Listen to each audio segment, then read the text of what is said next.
Hi friends, welcome to Bala's kitchen. இன்றைக்கி என்ன செய்ய போகிறோன்னா, எல்லாருக்கும் ரொம்ப பிடிச்ச மதுரையில் ரொம்ப ஃபேமஸான பன் பரோட்டா தாங்க செய்ய போகிறோம்.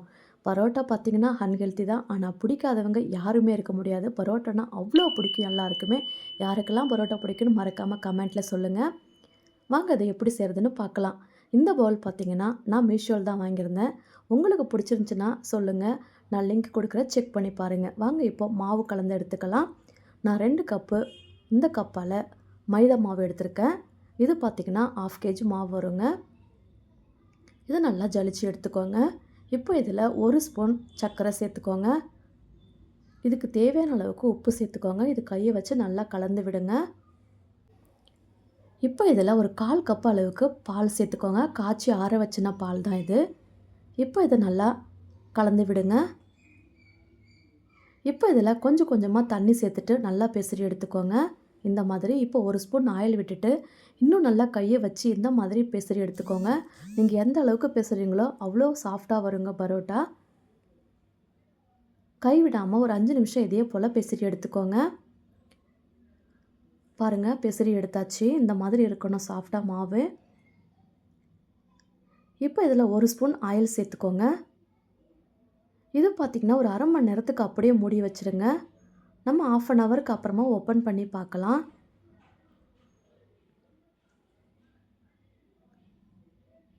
மாவு பாருங்கள் எவ்வளோ சாஃப்டாக இருக்குது.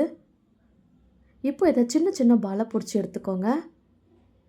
இந்த மாதிரி கைகள் விரல விட்டு இந்த மாதிரி அழகான ஷேப்பை பிடிச்சி எடுத்துக்கோங்க. அப்போ தான் உங்களுக்கு ரவுண்ட் ஷேப் கரெக்டாக வரும். இதில் பார்த்திங்கன்னா நான் 9 பால் வந்துச்சு எனக்கு. இது மேலவே கொஞ்சம் ஆயில் அப்ளை பண்ணிவிடுங்க. ஒரு 10 நிமிஷம் அப்படியே மூடி வச்சுருங்க. இந்த பேன் பார்த்திங்கன்னா நான் இண்டஸ் வேலையில் தாங்க வாங்கினேன். இது பார்த்திங்கன்னா 1 டைம் இன்வெஸ்ட்மெண்ட் தான், ஆனால் உங்களுக்கு லைஃப் லாங்கு நல்லா வருங்க. இதை நீங்கள் உங்களுக்கு பிடிச்சிருந்துச்சின்னா நான் லிங்க் கொடுக்குறேன், செக் பண்ணி பாருங்கள். இப்போ பாருங்கள் மாவு நல்லா ஊறி வந்துருச்சு. நம்ம கையை வச்சு அப்படியே தட்டி எடுத்துக்கோங்க. எவ்வளோ மெலிசாக தட்ட முடியுமோ அவ்வளோ மெலிசாக தட்டி எடுத்துக்கோங்க. இப்போ மேலவே கொஞ்சம் ஆயில் அப்ளை பண்ணிக்கோங்க. இப்போ ஒரு நைஃப் வச்சு இந்த மாதிரி கோடு கோடாக போட்டுக்கோங்க. அப்போ தான் உங்களுக்கு லேயர் லேயராக கிடைக்கும்.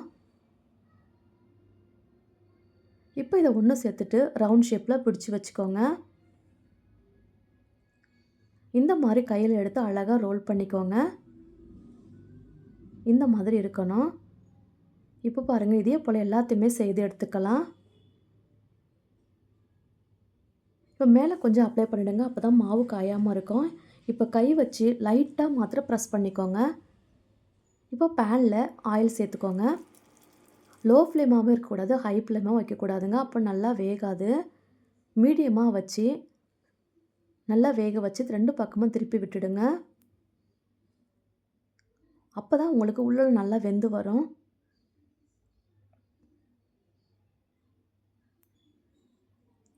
ரெண்டு பக்கமும் திருப்பி விட்டு நல்லா வேக வச்சு எடுத்துக்கோங்க.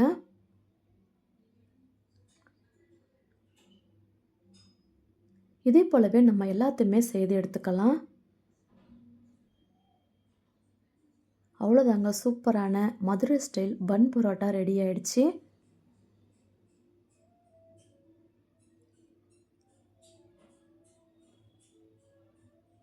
பாருங்கள், அருமையாக ஆயிடுச்சு. திருப்பி திருப்பி விட்டு வேக வச்சு எடுத்துக்கோங்க. இப்போ ஒரு பிளேட்டில் மாற்றி வச்சுருங்க. நான் சிக்கன் குருமாவோடு தான் இன்றைக்கி சர்வ் பண்ண போகிறேன். இந்த சிக்கன் குருமாவை தொட்டு சாப்பிட்றத விட இந்த சிக்கன் குருமாவிலே இந்த பரோட்டா வச்சு சாப்பிட்டு பாருங்கள், டேஸ்ட்டு வேறு லெவலில் இருக்குங்க. இந்த டேஸ்ட்டை சொல்லவே முடியாது. பரோட்டா சாப்பிட்றவங்களுக்கு தான் இந்த டேஸ்ட்டு தெரியும். உங்களுக்கு யாருக்கெல்லாம் இந்த பரோட்டா பிடிக்குன்னு மறக்காமல் ஷேர் பண்ணுங்கள். இந்த வீடியோ பிடிச்சிருந்தா லைக் பண்ணி ஷேர் பண்ணுங்கள். உங்கள் ஃப்ரெண்ட்ஸ் அண்ட் ஃபேமிலிக்கு மறக்காமல் இதே போல் நீங்களும் ட்ரை பண்ணி பாருங்கள். தேங்க்யூ.